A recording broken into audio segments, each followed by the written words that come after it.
সালাউদ্দিন আহমেদ বলেছেন যে আমি যদি প্রথম আপনাকে যদি বলি যে জুলাইকার তাহলে জুলাই আমাদের কারোই থাকবে না, জুলাই আমাদের সবার। এবং এই জুলাইয়ের আকাঙ্ক্ষা বাস্তবায়নে ঐক্যের আহ্বান জানিয়েছেন সালাউদ্দিন আহমেদ। এবং তিনি বলেছেন এই ঐক্য ভেঙে গেলে আসলে অনেক অনাকাঙ্ক্ষিত ঘটনাই ঘটতে পারে, এরকমভাবেই তিনি বলেছেন। যে আপনার মতে বাস্তবে কি জুলাইয়ের চেতনা এখনো জাতীয় ঐক্যের ভিত্তি হতে পেরেছে কিনা?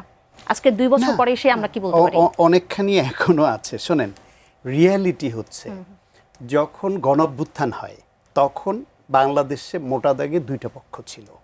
একটা পক্ষ হচ্ছে শেখ হাসিনার ফ্যাসিবাদের পক্ষ, খুনি, গণহত্যাকারী, লুটপাটকারী, গুমখুনকারী একটা পক্ষ। আর একটা পক্ষ হচ্ছে বাকি সকল রাজনৈতিক অরাজনৈতিক শক্তি যারা দেশে গণতন্ত্র চায়, মানবাধিকার চায়, বাক স্বাধীনতা চায়, একটা নতুন বাংলাদেশ চায়।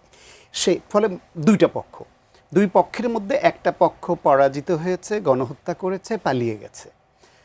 আর একটা পক্ষ পরে এসে এরা প্রত্যেকেই কিন্তু বাংলাদেশে একটা অভাবনীয় ঘটনা ঘটেছে এই 24-এ, যেটা বাংলাদেশের ইতিহাসে আগে কখনো ঘটেনি। সেটা হলো গিয়া কে নাস্তিক, কে আস্তিক, কে ধর্ম ব্যবসায়ী, কে মধ্যপন্থী, কে কার বিরুদ্ধে কি অভিযোগ, এইসব নিয়ে আগে নানান মেরুকরণ হতো এবং শর্ত জুড়ে দেওয়া হতো যে এ মঞ্চে থাকলে আমি ওই মঞ্চে যাব না, এই আন্দোলনে এই দল থাকলে আমরা এর সঙ্গে যেতে পারি না। তো জুলাই গণ অভ্যুত্থানে এই সব একাকার হয়ে গিয়েছিল। প্রত্যেকের একটা গোল ছিল যে ফ্যাসিবাদকে তারাও আগে। তো ওইখানে ওইটা হওয়ার পরে আবার প্রত্যেকে যারা যারা স্টেক হোল্ডার তার স্টেকে সে ফিরে গেছে। বিএনপির একটা রাজনীতি আছে, তার একটা অবস্থান আছে, জামায়াত ইসলামের একটা আলাদা রাজনীতি আছে, বামপন্থী দলগুলোর বা অন্যদের মধ্যপন্থী যারা তাদের আলাদা আলাদা রাজনীতি আছে।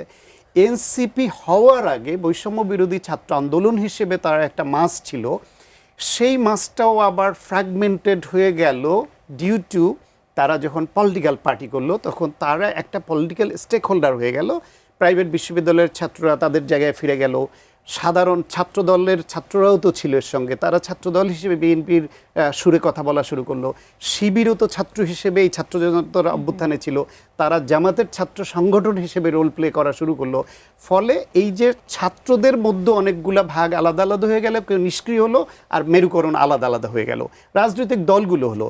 ফলে এই প্ল্যাটফর্মে এই মতভিন্নতা, এই প্রতিযোগিতা, এই যে এটাকে যদি আপনি বলেন যে ফাটল ধরা বা আলাদা হয়ে যাওয়া, এটা হবে, এটা অবধারিত, এটা পৃথিবীর সব দেশে সকল গণ অভ্যুত্থান এবং বিপ্লবের পরে এটাই হয়েছে।